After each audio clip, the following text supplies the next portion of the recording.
ولقد آتينا لقمان الحكمة أن اشكر لله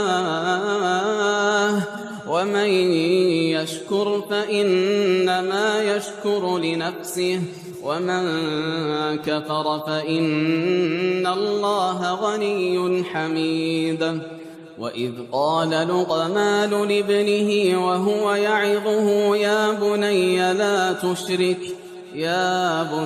لا تشرك بالله إن الشرك لظلم عظيم.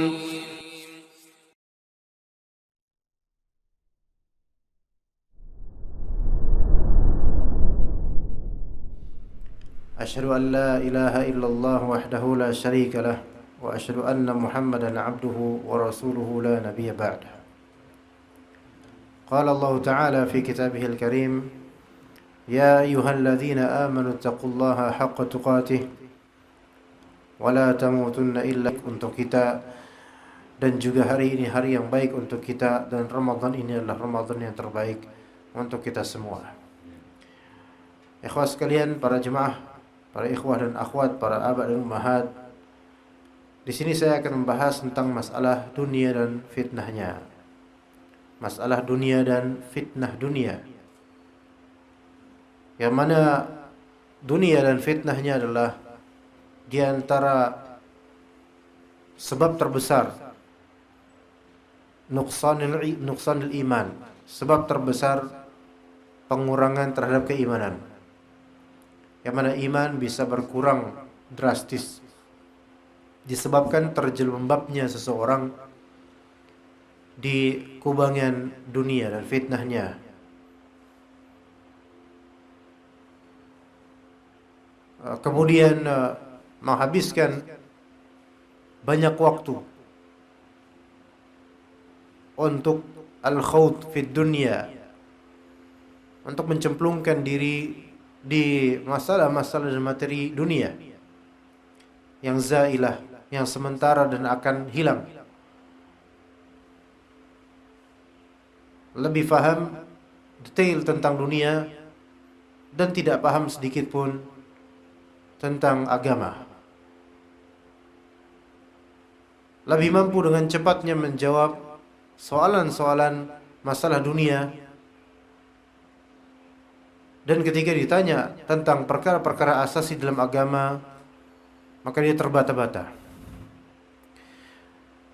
Maka gerangan apa yang menjadi jawaban dia di alam kubur nanti ketika ditanya, sebagai suatu kemasan fitnah kubur, fitnatul qabr, fitnah kubur, yaitu pertanyaan tentang siapa Rabbmu, siapa nabimu, dan apa agamamu.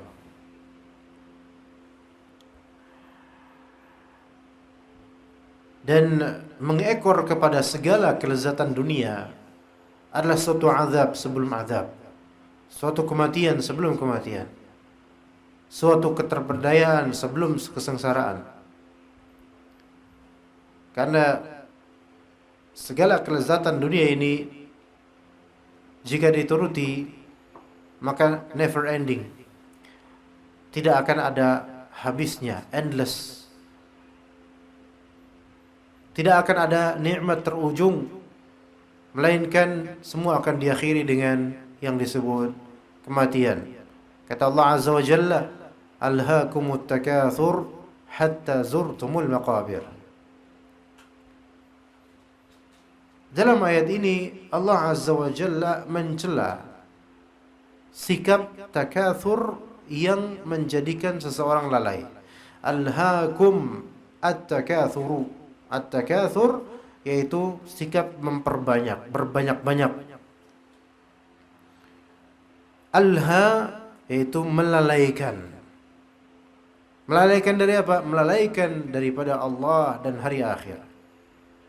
Segala sikap memperbanyak materi dunia dan permasalahannya, kesibukannya diperbanyak, jika itu memang melalaikan akan Allah dan hari akhir, maka masuk ke dalam ayat ini. Ada orang memperbanyak materi dunia Dia mengumpulkannya karena itulah rezekinya, tapi dia tujukan itu untuk sedekah. Dia tujukan itu untuk akhirat. Dia tujukan itu untuk wakaf demi wakaf. Maka alhamdulillah. Namun betapa banyaknya, dan inilah nasib dari kebanyakan orang yang bertajam atau memberikan jama' atau pengumpulan harta untuk dirinya, tapi bukan tujuan untuk Allah dan akhirat, melainkan karena tatabbu' maladzatid dunya, yaitu mencari-cari kelezatan dunia belaka. Maka ini yang dimaksud dalam ayat alhaakumut takatsur, yang tercela yang disebutkan dalam ayat ini yaitu bentuk takatsur yang melalaikan akan Allah dan hari akhir. Itu yang perlu dicamkan. Karena menjadi kaya itu tidak secara zat tercela. Seseorang kalau dia memang kaya dan itu adalah suatu nasib atau rezeki dari Allah, kalau misalnya dia menggunakannya untuk kebaikan di jalan Allah, betul-betul dia niatkan dengan niat yang salihah, maka itu semua akan menjadi kebaikan untuknya di hari akhir. Sebagaimana para sahabat Nabi radhiyallahu anhum yang dikenal kaya seperti Utsman bin Abu Bakar As-Siddiq radhiyallahu anhu, Utsman bin Affan, Abdurrahman bin Auf, Suhaib Ar-Rumi, dan lainnya dari sebagian sahabat yang memang memiliki kekayaan yang lebih. Namun mereka tujukan itu untuk menjadikannya fida, tebusan untuk keselamatan hari akhir, bukan belaka, yaitu menikmati dunia. Maka hatta zurtumul maqabir, seseorang atau kalian wahai manusia sekalian, alhaakumut takatsur, sikap berbanyak-banyak telah melalaikan kalian sampai kapan? Hatta zurtumul maqabir, sampai kalian zurtum al-maqabir. Ada dua pemaknaan terhadap lafal zurtumul maqabir. Pemaknaan pertama yaitu maknanya zurtum, kalian menziarahi kuburan-kuburan. Karena memang tujuan dari ziarah kubur adalah untuk membuat kita mengingat hadim al-ladzat, yaitu penghancur, pemutus segala kelezatan itu dunia. Jadi kita itu ziarah kubur tujuannya untuk apa? Tujuannya untuk mengingat akhirat. Ini tidak seperti, jadi alhaakumut takatsur hatta zurtumul maqabir, kita ziarah kubur tujuannya mengingat akhirat dan mengingat pemutus segala kelezatan dunia dan keuntungannya. Maka kalau ada antara jemaah dan banyak dari kalangan kaum muslimin datang ke kuburan untuk ngalap berkah, dalam artian tawasul kepada mayit agar dagangannya laris, rezekinya lancar, dan seterusnya. Dan itu keadaan banyak sekali orang, bahkan di dekat dari sini, kan? Dekat, nggak jauh dari sini, jemaah. Dan bapak-bapak tahu yang saya maksud. Datang berbondong-bondong, kemudian minta kepada mayit, tapi tujuannya apa? Tujuannya untuk mendapatkan rezeki, kemudian ya mudah-mudahan dengan ini dagangan saya lancar. Masya Allah. Harusnya datang ke kubur, ziarah ke kubur untuk mengobati penyakit itu, untuk mengingat akhirat dan memutus itu pikiran tentang masalah keuntungan duniawi itu udah diserahkan kepada Allah Azza wa Jalla. Tidak ada dan syariatnya ziarah kubur kemudian tujuannya untuk supaya semakin laris dagangan, jodoh, dan seterusnya. Tidak. Ya dagangan rezeki, jodoh rezeki, tapi bukan kuburan tempatnya kita untuk mencarinya. Tidak seperti yang dipersangkakan sebagian orang. Yaitu tujuan ziarah kubur untuk mengingat kematian. Atau makna kedua, hatta zurtumul maqabir, sampai kalian hatta tamutu, sampai kalian mati. Ziarah terakhir kita ke kuburan adalah kematian kita sendiri. Itu bukan lagi ziarah bahkan memang. Bahkan itu adalah tempat penginapan kita kelak, tanpa kecuali dari siapapun. Tempat penginapan, rumah masa depan. maka wallahi semewah apapun jemaah rumah kita semua dikumpulkan di jama' dengan segala kemewahan dan kebanggaan, ujung-ujungnya kita akan kembali ke tanah, menjadi bagian dari tanah, dan pun rumah kita adalah tanah pula. Hatta zurtumul maqabir. Kemudian jemaah sekalian rahimani wa rahimakumullah, mengingat dunia dan fitnahnya menyebabkan penyakit, ya, raghbah dan keinginan untuk dunia betul-betul sampai selamanya, seolah-olah dia itu akan terus hidup di dunia. Maka inilah treknya Fir'aun dan orang-orang yang pecinta dunia serta kelezatannya.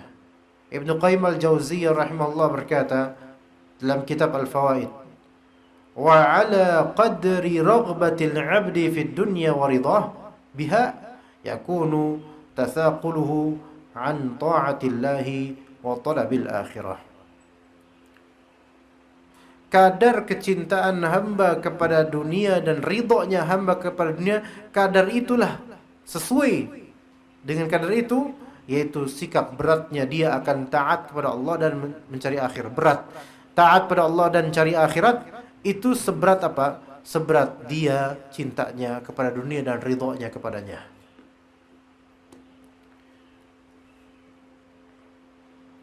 Maka kalau misalnya kita berat menjalani ketaatan, misal ke masjid, maka sekadar itulah pula cinta kita akan dunia. Maka boleh kita statementkan dan kita simpulkan bahwasanya kemalasan manusia untuk ke rumah Allah disebabkan cintanya pada dunia. Dan ini tidak bisa disangkal. Walaupun di antara kita kemudian mengatakan, enggak Ustaz, ya karena memang kan ke masjid enggak harus, enggak wajib Ustaz. Hatta kita beralasan apapun dengan segala retorika terkalahkan dengan kenyataan bahwasanya sekadar itulah cinta kita pada dunia. Sekarang kita tanya orang-orang yang meninggalkan salat, walaupun mereka sekarang banyak berpuasa karena ngambil momentum aja, tapi enggak salat sebenarnya. Tanya, lihat kehidupan mereka, pasti cinta dunia, pasti lebih mementingkan dunia dibandingkan akhiratnya. Karena sekiranya mereka mencintai akhirat atau mencari akhirat dan ridha Allah Azza wa Jalla, maka pasti mereka akan berusaha taat. Maka seberapa berat kita taat, maksudnya seberapa sulit kita untuk taat, seberapa berat itulah kita cinta akan dunia. Dan seberapa ringan kita untuk taat kepada Allah Azza wa Jalla, maka sekadar itulah ringannya kita cinta akan dunia. Karena dunia ini beban qalbu, yang mana semakin kita cinta akan dunia, maka semakin banyak hambatan kita untuk taat kepada Allah Azza wa Jalla. Dunia bukan untuk kita tinggalkan. Maksudnya di sini dunia untuk kita pijak. Kita dapatkan keberkahan dari Allah Azza wa Jalla melaluinya. Tetapi dia ditujukan untuk Allah dan juga untuk keselamatan hari akhir. Sesungguhnya Allah Azza wa Jalla Al-Hakim Al-Khabir mencela dalam Al-Quran, mencela dunia dan menggambarkan bagaimana haqarah, ya, kerendahan dunia di berbagai ayat. Sebagaimana di antaranya di surat Al-Hadid dalam juz 28, Allah Subhanahu di surat Al-Hadid ayat ke-20, Allah Azza wa Jalla berfirman di surat yang mulia tersebut, i'lamu annamal hayatud dunya la'ibu wa lahu wa zinah wa tafakhurun bainakum wa takathurun fil amwali wal aulad. Di sini Allah Ta'ala sebutkan, bongkar hakikat dari dunia ini. Ketahuilah sesungguhnya kehidupan dunia ini hanyalah la'ib, permainan, wa lahu, kelalaian, zina, perhiasan. Wa tafakhurun bainakum, saling berbangga di antara kalian. Wa takathurun fil amwali wal aulad, serta berlomba dalam kekayaan dan anak keturunan. Kamathali ghaithin a'jabal kuffara nabatuhu thumma yahiju fatarahu musfarra thumma yakunu hutama.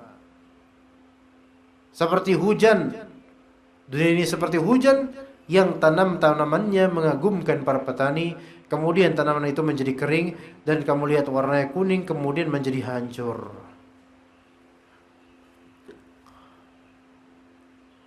Kata Nabi SAW, yatba'ul janazata salasatun, yang akan mengikuti jenazah itu 3.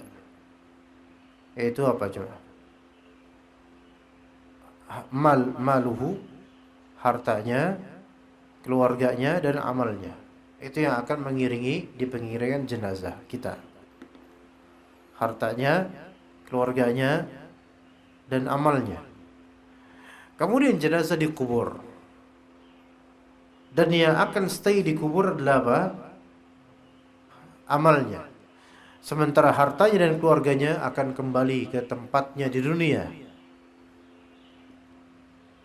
Hartanya tidak akan ditaruh di kuburan. Pun kalau ditaruh tidak akan bermanfaat wallahi. Istrinya tidak akan mendekam di kuburan. Pun kalau mendekam di kuburan, pertama istri nggak bakal mau.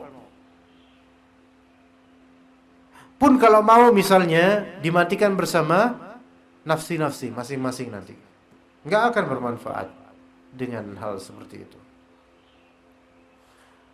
Maka seseorang boleh senang secara tabi'i dan fitrah, cuan demi cuan, keuntungan demi keuntungan. Itu fitrah, nggak masalah, tabi'i. Tapi kesenangan tersebut jangan sampai melalaikan dia akan akhirat. Setinggi apapun rumah kita, sepanjang apapun deretan debit nominal rekening kita, maka sungguh pada waktunya itu akan menguning dan akan hilang sirna dari kita, dan akan Allah Ta'ala kembalikan kepada ahli waris. Dalam kitab Al-Adab Al-Mufrad oleh Imam Bukhari rahimahullah disebutkan dalam hadis Rasulullah SAW bersabda yang maknanya, sungguh kalian lebih suka harta yang bukan milik kalian dibandingkan harta yang milik kalian. Kalian lebih suka harta yang tidak kalian miliki dibandingkan yang kalian miliki. Jadi harta itu dulu. Ada harta yang bukan milik kita dan ada harta yang milik kita. Tapi kalian lebih suka harta yang bukan milik kalian. Itu apa maksudnya? Apa yang kalian simpan itu bukanlah milik kalian. Dan apa yang kalian sedekahkan itulah yang menjadi milik kalian. Bisa dipahami gak jemaah? Kalian lebih mencintai harta yang bukan milik kalian dibandingkan harta yang menjadi milik kalian.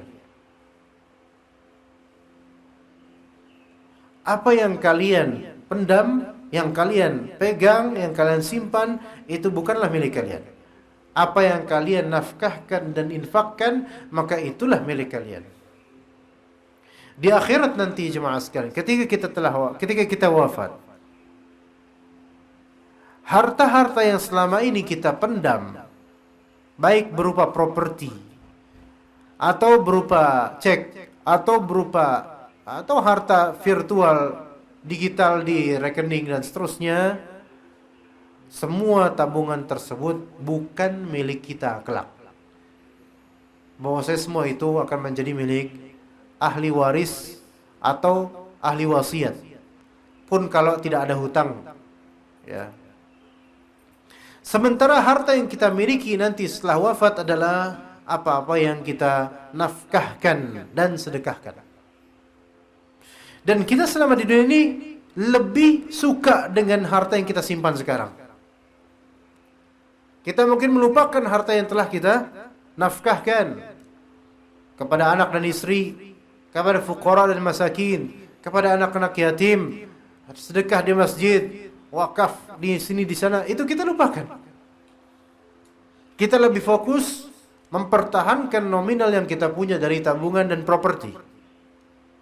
Padahal itu semua yang kita fokuskan adalah yang kelak bukan milik kita sama sekali. Wallahi bukan milik kita sama sekali. Melainkan milik ahli waris. Selesai, khalas. Enggak dibawa ke alam barzakh kita, enggak dibawa ke alam akhirat kita. Lalu apa yang bermanfaat? Yang telah kita spendingkan dalam kebaikan itu justru yang akan menjadi milik kita.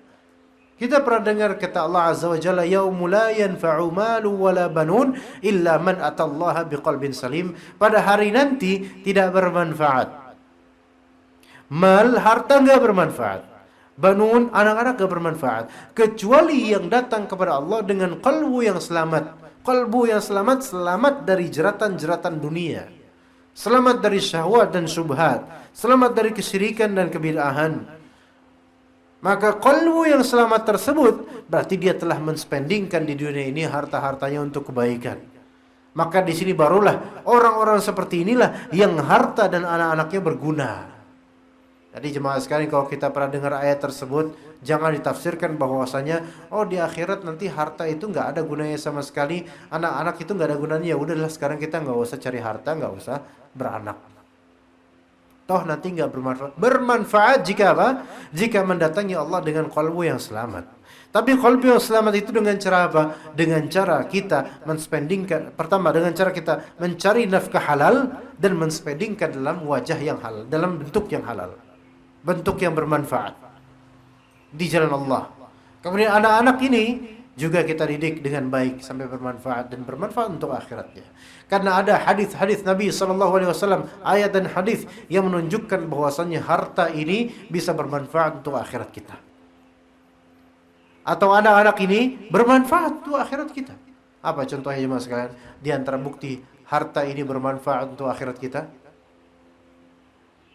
Banyak dalilnya. Bahwa sedekah ini tidak akan mengurangi harta kita. Kata Nabi SAW, ittaqun nar walau bisyiqqi tamrah.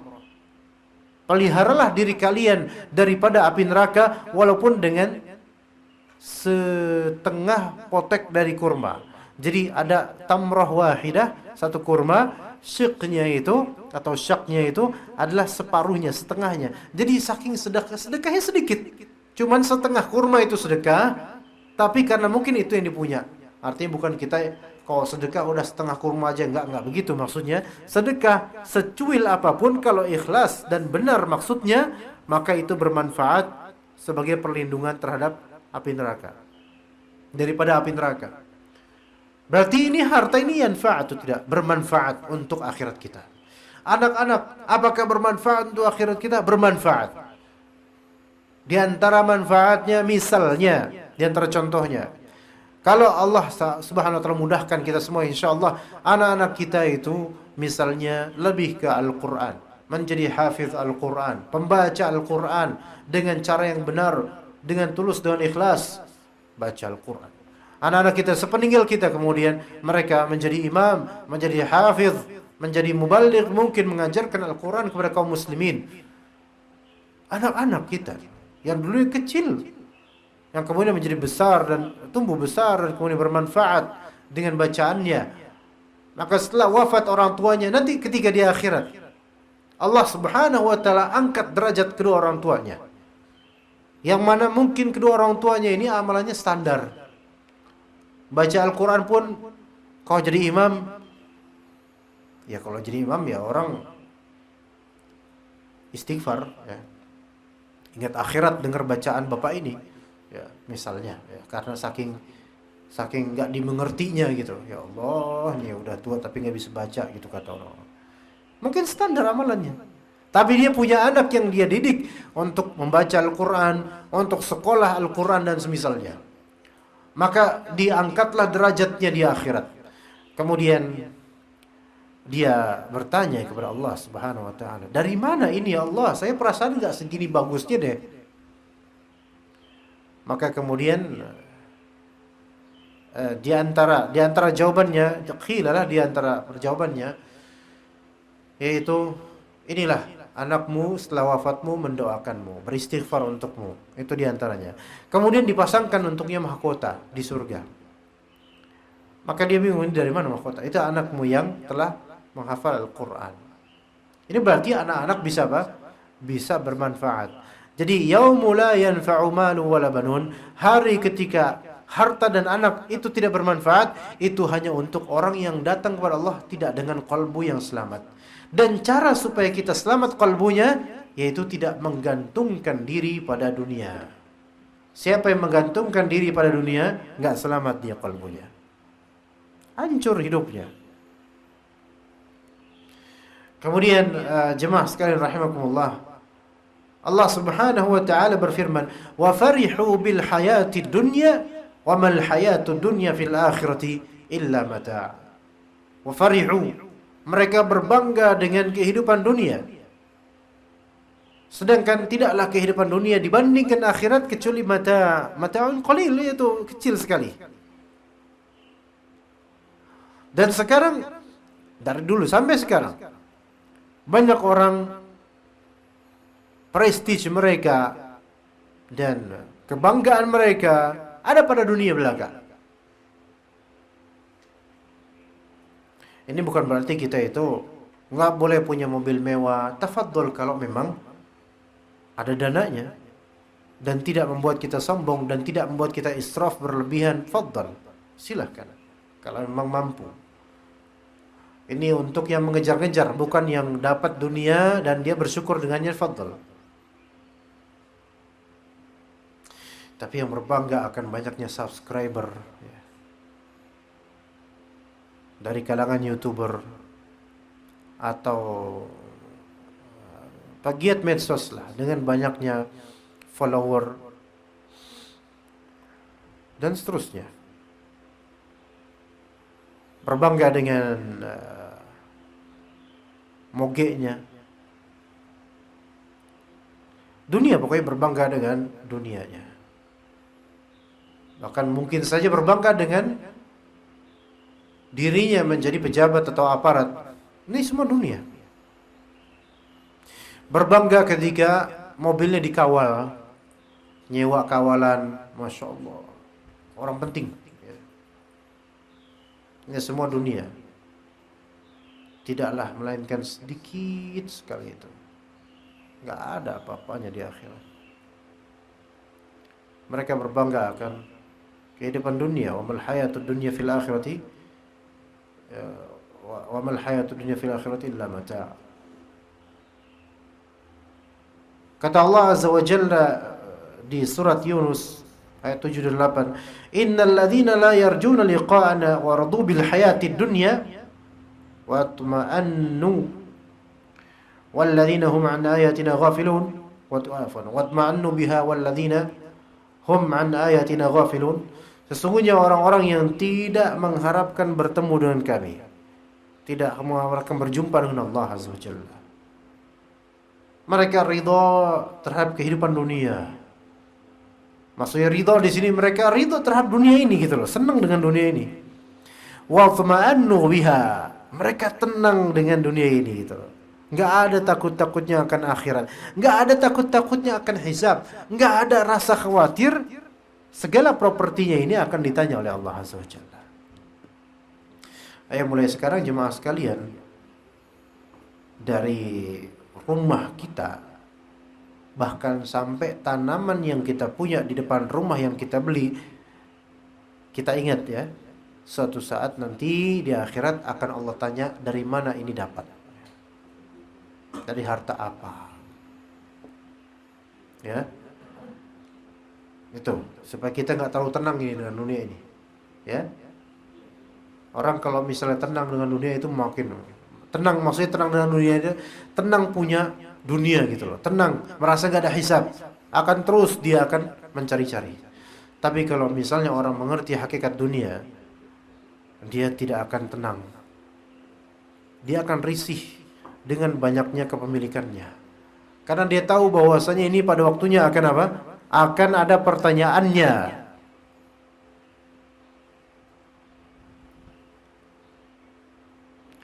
walladzina hum an ayatina ghafilun, dan mereka orang-orang yang lalai daripada ayat-ayat kami.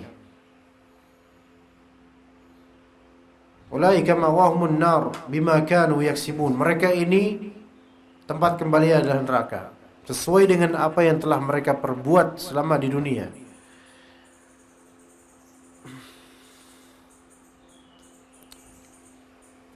Di antara yang terjadi banyak pada orang di zaman sekarang terutama, yaitu takut miskin.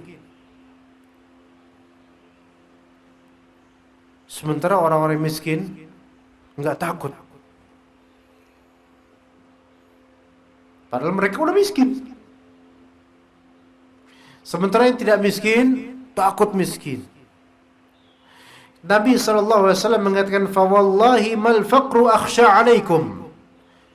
Kata Nabi SAW, demi Allah, bukanlah kefakiran yang aku khawatirkan terjadi pada kalian. Ini padahal Nabi SAW di kesempatan lain berkata, Allahumma inni a'udzubika minal faqri. Ya Allah, saya berlindung kepada Engkau ya Allah dari kefakiran. Rasulullah aja berlindung dari kefakiran. Tapi di sisi lain, Rasulullah bilang, demi Allah, bukan kefakiran yang aku khawatirkan menimpa kalian, bukan. Kalian fakir, aku tidak khawatir. Lalu apa yang dikhawatirkan oleh beliau terhadap kita semua? Walakin akhsha an tubsata alaikumud dunya kama busitat ala man kana qablakum. Tapi yang aku khawatirkan adalah dunia dibentangkan untuk kalian sebagaimana telah dibentangkan dunia untuk orang-orang sebelum kalian dari kalangan ahli kitab. Dan ini yang terjadi pada diri kita sekarang, jemaah sekalian. Zaman modern, globalisme sekarang nih.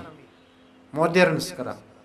Dunia dibentangkan untuk kita, dimudahkan untuk kita, pasar-pasar berdekatan, Alfamart, Indomaret berdekatan. Tidaklah kita jalan setapak melainkan ada warung. Dunia, bisnis di mana-mana, dunia dibentangkan, dimudahkan apapun. Kalau dulu beli pulsa aja kita harus ke counter. Ya cuma dulu waktu beli pulsa kan harus ke counter.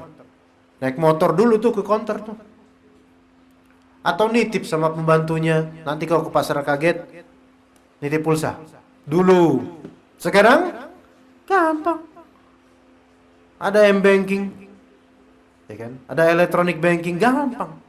Tinggal selesai. Masuklah pulsa 200.000, 300, gampang sekali. Dimudahkan oleh Allah Azza wa Jalla. Dulu untuk ke internet aja, sebelum misalnya ada pasang-pasang wifi di rumah, mungkin sebagian dari yang jemaah-jemaah muda mungkin harus pergi ke warnet lah dan seterusnya. Dulu untuk main game saja harus pergi ke yang rental PS dan seterusnya. Sekarang gampang, tinggal semuanya ada. Untuk foto aja dulu perlu afdruk dulu. Sekarang gampang, dunia dimudahkan, masya Allah. Ya, sekarang juga di Android banyak sekali aplikasi-aplikasi trading, ya, investasi saham dan seterusnya. Yang kemudian banyak orang nggak peduli mau riba atau nggak, bodoh amat lah. Yang penting cuannya banyak. Pinjaman online, baik yang legal ataupun tidak, terdaftar di OJK ataupun tidak. Sekali klik, dapat 10 juta pinjaman. Walaupun cicilannya cuma berapa tuh cicilannya? Saya lupa tuh. Bukan cicilan, bunganya, interestnya berapa? Berapa tuh ya? Saya lupa dah. 1% atau 0, sekian persen. Menarik sekali ini. Dibentangkan dunia untuknya. Ini yang dikhawatirkan oleh Nabi SAW. Jadi kalau misalnya orang itu fakir, memang dia qadarullah fakir. Kita pun nggak mau fakir. Bangkrut, kita nggak mau bangkrut. Tapi kadang-kadang itu lebih baik daripada justru kita itu terenak-enak dengan dunia ini. Maka yang aku khawatirkan dibentangkan untuk kalian dunia sebagaimana orang-orang sebelum kalian. Fatanafasuha kama tanafasuha. Maka kalian kemudian berlomba-lomba menuju dunia sebagaimana dulu orang-orang dulu ada yang berlomba-lomba kepada dunia. Wa tuhlikakum kama ahlakathum, dan kemudian dunia itu akan menghancurkan kalian sebagaimana orang-orang terdahulu telah dihancurkan oleh dunia.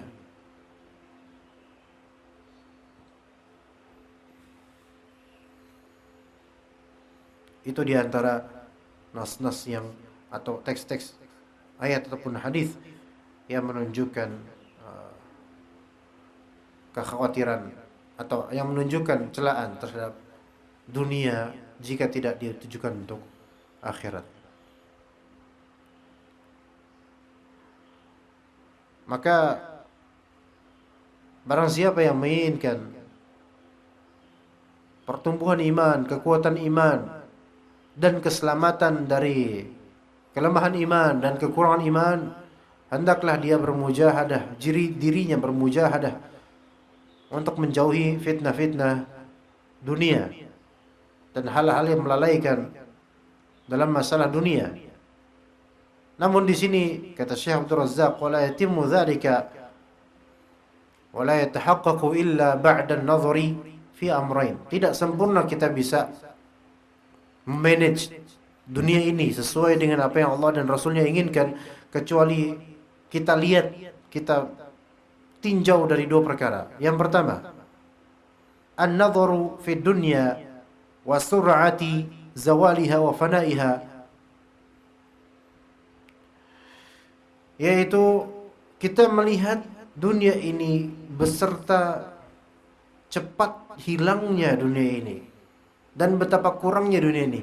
Dunia ini cepat hilang. Dunia ini akan menuntut tumbal. Setiap kenikmatan dunia belaka, maka ada yang kita korbankan darinya.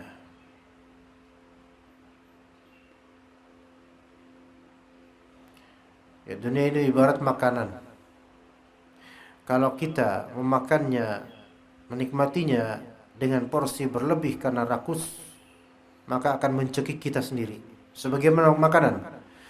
Kalau misalnya kita buka puasa, banyak makanan terbentang. Dicoba, dijajal semuanya. Bisa tercekik gitu. Susah, agak susah nafas, berat.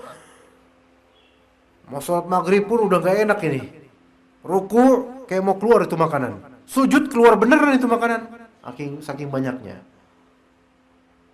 Gak enak rasanya. Taraweh udah males.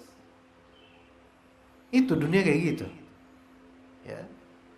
Karena sekarang buka puasa kan terbentang apa aja ada jemaah.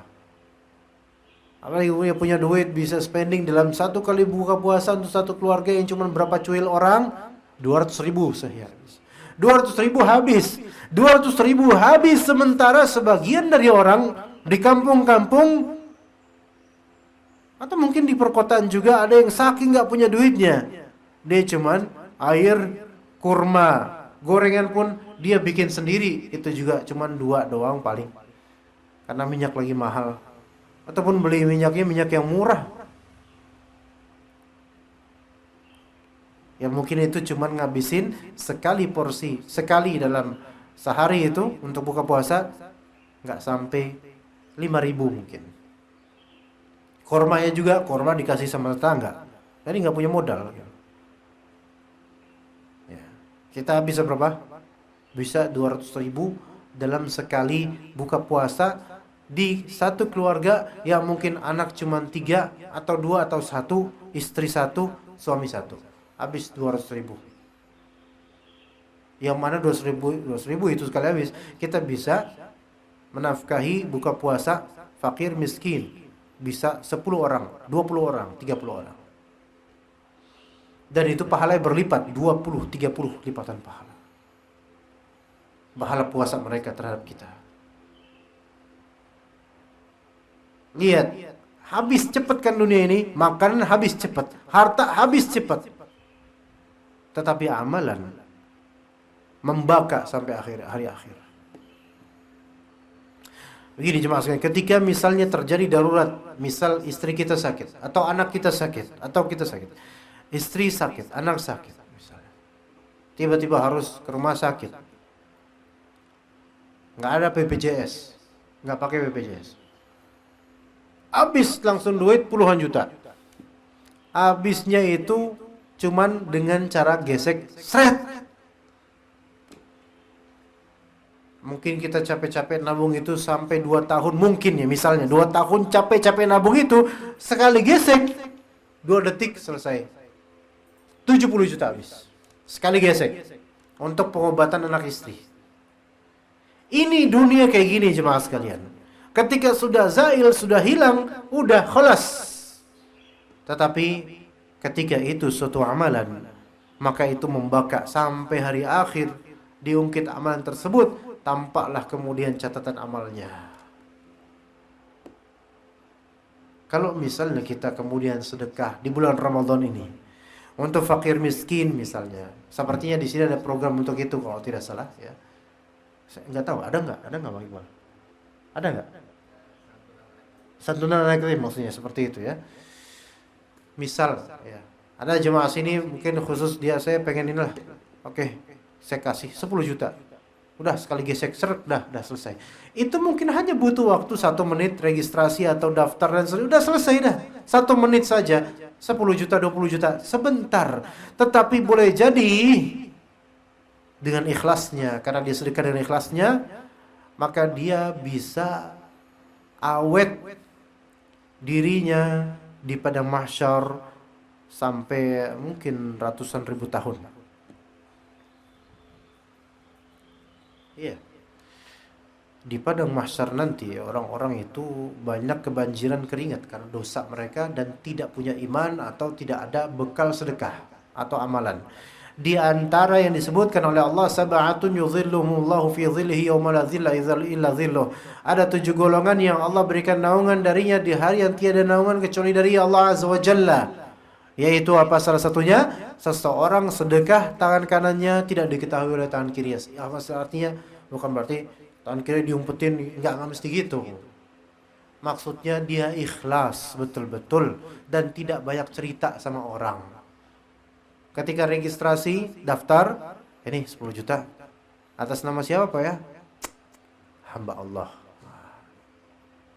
Enggak usah jangan sebut nama saya, udah rahasiakan aja. Ya, itu mungkin cuma 2 menit itu, dah daftar 2 menit selesai, dah dia lupakan itu. Di akhirat nanti di padang mahsyar Allah berikan dia naungan yang semua orang tuh butuh naungan. Allah berikan naungan dia, enggak keringetan alhamdulillah dengan sebab sedekah itu, insya Allah. Yang dia itu men-save energi dia dan kenyamanan dia selama mungkin ratusan ribu tahun, kita nggak tahu. Kenapa kok bisa ratusan ribu tahun? Iya, karena kata sebagian ulama istinbatnya bahwasannya 1 hari di hari kiamat itu sebanding dengan 50 ribu tahun di dunia ini. 1 hari di hari kiamat seperti 50 ribu tahun di dunia ini. Dan orang-orang ketika itu mereka menunggu hisab, menunggu syafaat uzma dari Rasulullah sallallahu alaihi wasallam. Jadi jemaah sekalian, sebentarnya dunia ini, sebentarnya beramal di dunia ini bisa men-save untuk jangka panjang yang selamanya, terutama untuk surga Allah Azza wa Jalla. Dan ketahuilah amalan ini harganya mahal, tidak murah. Walaupun kesannya murah untuk dunianya, tetapi untuk akhirat sangat mahal, sangat mahal. Ya, kata Nabi SAW apa? Ala inna sila'atallahi ghaliyah, ala inna sila'atallahi al-jannah. Ketahuilah bahwasanya barang dagangan Allah itu sangat mahal, dan ketahuilah bahwasanya barang dagangan Allah itu adalah surga. Jadi supaya kita bisa betul-betul tumbuh imannya, maka diantaranya adalah kita melihat dunia dengan segeranya ia untuk hilang, cepatnya spending dalam dunia ini, fananya dia. Kemudian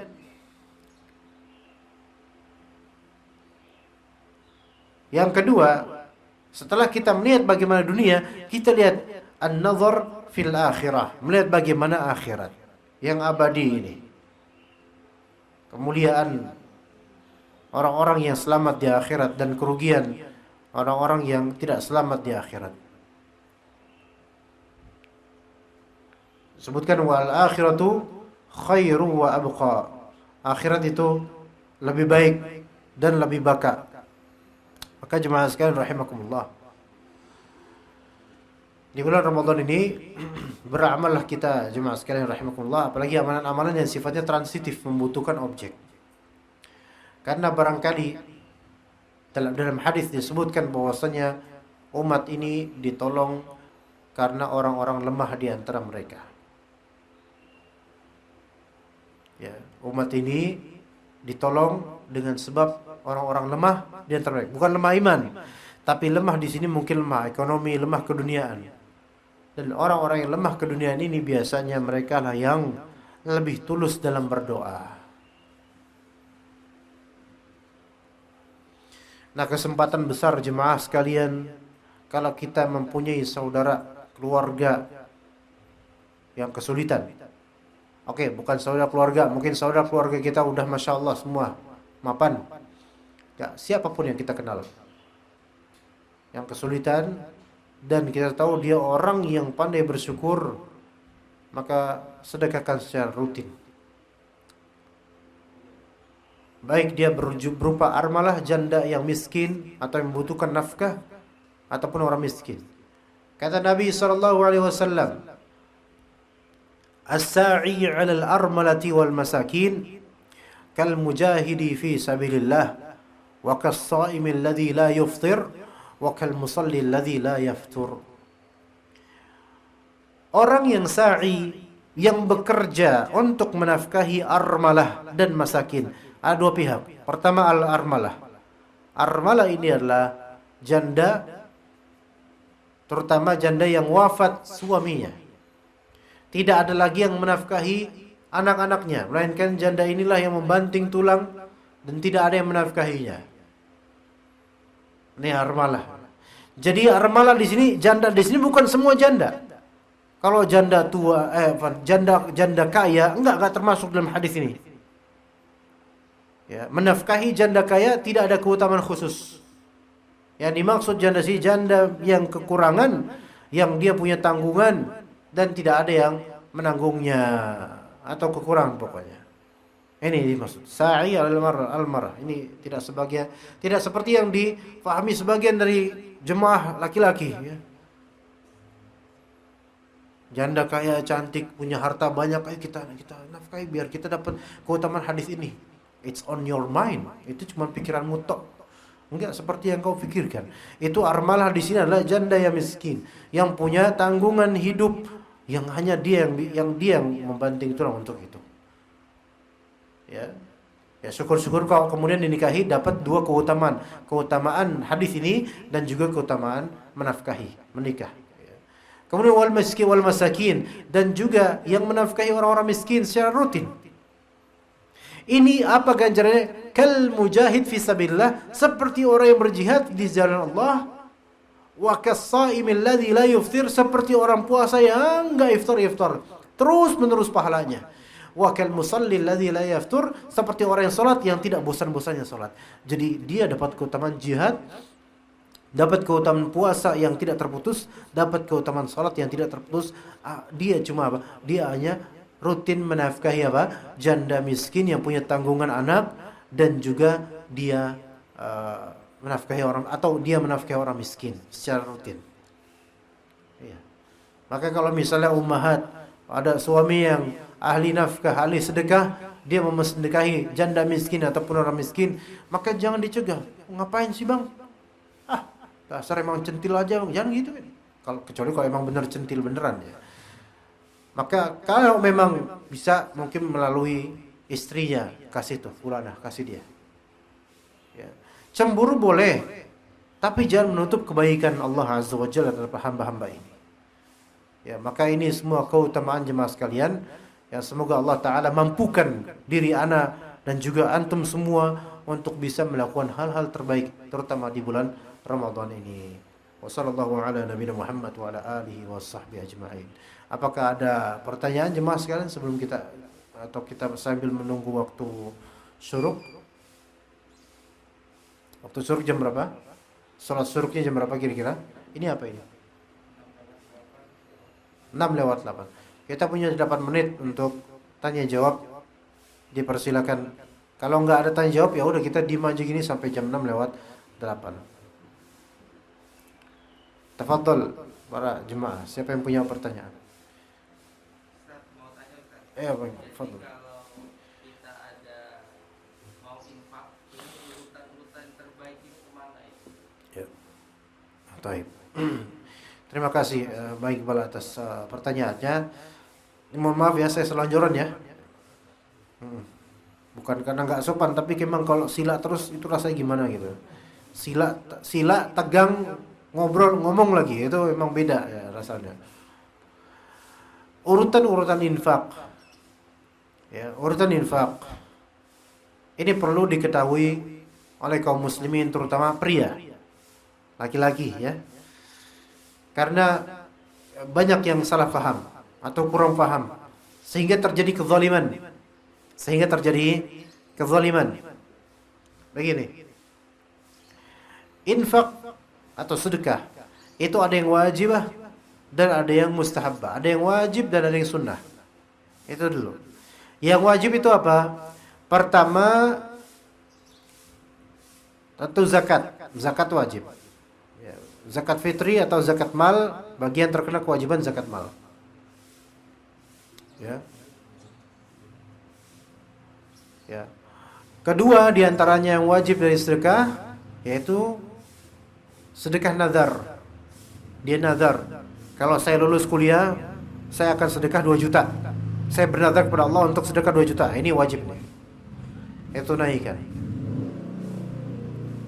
Kemudian termasuk sedekah yang wajibah, yaitu setelah zakat dan nazar tadi, yaitu apa-apa yang menjadi tanggungannya secara syar'i. Nah, ini yang ketiga, ini akan kita bagi lagi. Baik. Pertanyaan dulu nih cuma. Ketika bertabrakan ya. Ini untuk jemaah laki-laki ya.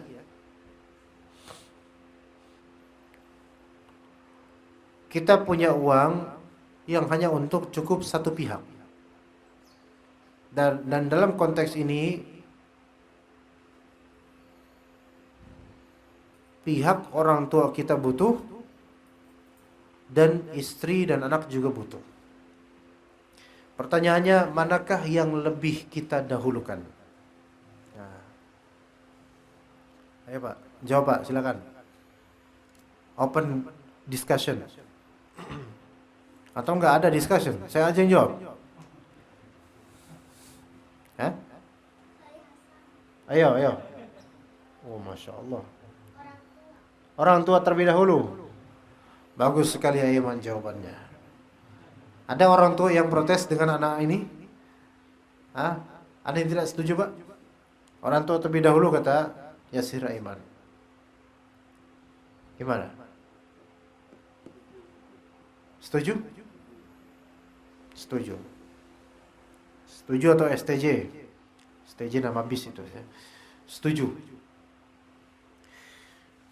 Kata Nabi SAW, wabda biman ta'ul, dan mulailah dari pihak yang kamu tanggung, kata Nabi SAW. Itu satu hadis. Hadis berikutnya, hadis lainnya, ketika ada seorang yang punya uang, ya saya punya uang, kepada siapa saya nafkahi? Kata Nabi SAW, ibda binafsik, mulailah nafkahi dirimu sendiri dulu. Itu gampang, itu semua tahulah ya. Tsumma man ya Rasulullah, saya masih punya duit ya Rasulullah. Tsumma li zaujika, kemudian untuk pasanganmu, istrimu. Saya masih punya duit Rasulullah. Kemudian siapa? Kemudian untuk khadimmu. Khadim di sini adalah orang yang kita hire, kita sewa untuk kita nafkahi gajinya. Kemudian siapa yang Rasul saya mesti punya duit? Kemudian orang tuamu. Baik, maka wallahu alam ya secara iman yang lebih tepat adalah sebagaimana Rasulullah SAW sebutkan di orang istri terlebih dahulu. Istri terlebih dahulu daripada semuanya.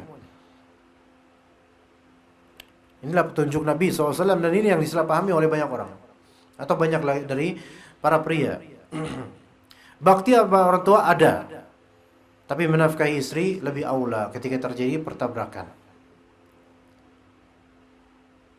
Sebagaimana hadis tersebut. Kenapa begitu? Pertama, dengan alasan hadis-hadis itu. Itu pertama. Kedua,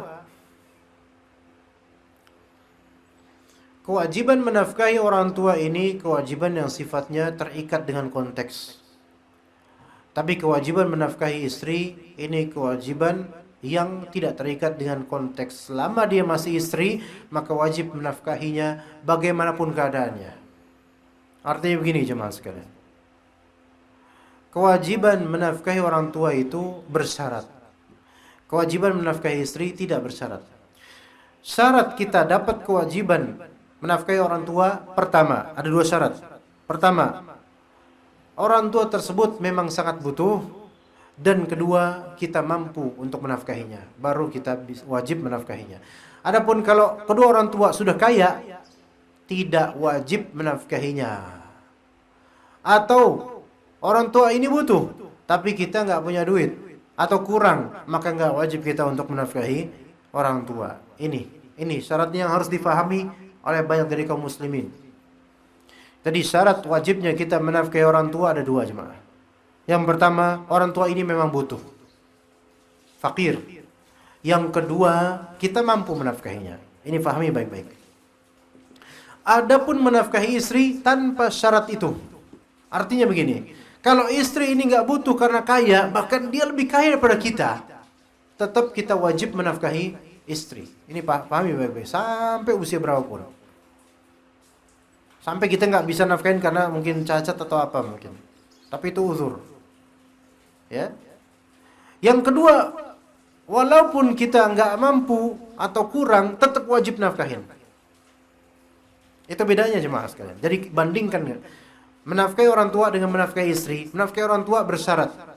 Kalau syaratnya itu tidak ada, maka kita nggak wajib menafkahi orang tua. Tapi istri tanpa syarat ini. Nah, tadi syaratnya untuk menafkahi orang tua apa? Pertama, orang tua itu butuh karena fakir mungkin. Maka wajib kita nafkahi. Kalau orang tua tersebut tidak butuh, udah kaya, nggak wajib kita nafkahi. Tidak sama dengan istri. Istri ini, kalau misalnya istri kita walaupun kaya, lebih kaya daripada kita, tetap wajib kita sebagai suami menafkahinya. Kemudian syarat yang kedua untuk orang tua, yaitu kita mampu menafkahinya. Kalau kita nggak mampu, nggak wajib. Maksudnya kita juga kekurangan nggak wajib. Tapi kalau misal untuk istri, walaupun kita kere, kurang mampu, harus betul-betul berjuang. Ayo, nafkahi terus rutin. Karena ini tanggung jawab. Ini yang kata Nabi SAW, ibda biman ta'ul. Mulailah dari pihak yang kalian tanggung. Ini tanggungan. Penanggungan terhadap orang tua sifatnya adalah ijbari, yaitu yang memang sudah takdirnya kita berorang tua seperti itu. Tapi istri, karena ini kita pilih dia. Kita yang pilih, maka kita yang nanggung dia. Itu diantara alasan-alasannya. Lebih kuat mana menafkahi anak atau istri? Menafkahi istri. Kenapa begitu? Karena menafkahi istri selamanya. Menafkahi anak enggak terbatas. Sampai anak tersebut bisa menafkahi diri sendiri, kita tidak wajib menafkahinya. Itu bedanya jemaah sekalian. Itu bedanya yang perlu kita ketahui. Maka kalau anaknya udah bongsor, udah gede, udah lulus kuliah, udah punya kerjaan sendiri, enggak wajib orang tua untuk menafkahi dia. Kecuali kalau memang anak ini masih di bawah tanggungannya, di rumahnya, masih butuh sama orang tuanya, ya kita nafkahi. Tapi kalau ini udah berumah tangga, udah beda rumah, udah kholas. Kalau udah anak ini biar nafkahi diri sendiri dan istrinya. Lalu bagaimana dengan hadis Nabi SAW tentang 3 orang di gua? Yang salah satunya itu mengisahkan bertawasul dengan amal solehnya, bahwasanya dia punya susu dan dia lebih mengutamakan ibunya atau orang tuanya dibandingkan anak dan istrinya. Anaknya udah nangis ngerengek. Maka kita katakan jemaah sekalian, pertama itu adalah hikayat Rasulullah SAW tentang orang zaman terdahulu. Itu bukan perintah Nabi SAW. Ya, itu bukan perintah Nabi SAW. Berarti itu syariat apa? Syariat zaman ketika itu, sebelum syariat zaman Nabi SAW. Kisah orang-orang tersebut. Itu yang pertama. Kedua, bahwasannya itu hikayat cerita dari Nabi SAW, bukan berupa perintah. Beda dengan hadis-hadis yang kita tadi sebutkan. Maka kabar tentang orang zaman dahulu dengan hadis Nabi langsung memerintahkan, yaitu istrimu, atau mulailah dari yang kamu tanggung. Maka lebih kuat yang disebut sunnah qauliyah, yaitu perkataan Nabi SAW berupa perintah kita untuk menafkahi anak dan istri, anak dan istri. Maka itu tanggapannya untuk yang memahami hadis tentang bakti pada orang tua, itu kita harus mengunggulkan orang tua dari segi nafkah, tidak dari segi istri dulu. Ya begitu jemaah sekalian rahimakumullah. Ya. Jadi itu urutannya, ya tadi urutannya berarti istri, kemudian pihak yang kita tanggung berupa anak ataupun pegawai. Pegawai di sini kalau zaman dahulu yaitu khadim, budak. Ya, sekarang pun bisa begitu. Sekarang pegawai ya kita hire, maka kita wajib untuk memberikan hak dia sesuai dengan kesepakatan. Itu harus diutamakan itu. Lah, tapi gimana kita punya orang tua? Karena Andalah yang memilihnya sebagai pegawai, Anda wajib untuk memberikan hak dia. Ini wajib. Iya, ini didahulukan kata Nabi SAW sebelum daripada orang tua. Ya syukur-syukur kalau misalnya bisa digabungkan, alhamdulillah. Atau digabungkan dengan cara begini, kita nafkahi mereka semua ini, kemudian orang tua kita cari pinjaman untuk itu misalnya, itu fadl. Dengan cara apapun, ya bisa insyaallah selama itu halal. Ya seperti itu ya insyaallah ya. Ya saya pikir udah jam 6:10 ya, kita cukup sampai saat ini. Insyaallah sudah masuk waktu untuk insyaallah salat syuruk. Ya semoga kajian ini bermanfaat untuk anak dan juga jemaah sekalian rahimakumullah. Semoga Allah Ta'ala pertemukan kita baik di dunia ataupun akhirat dalam keadaan baik, dalam keadaan qalbu yang selamat insyaallah Ta'ala. Wa sallallahu ala nabiyyina Muhammad wa ala alihi wa sahbihi ajma'in. Subhanakallahumma bihamdika asyhadu an la ilaha illa anta astaghfiruka wa atubu ilaik. Wassalamu alaikum warahmatullahi wabarakatuh.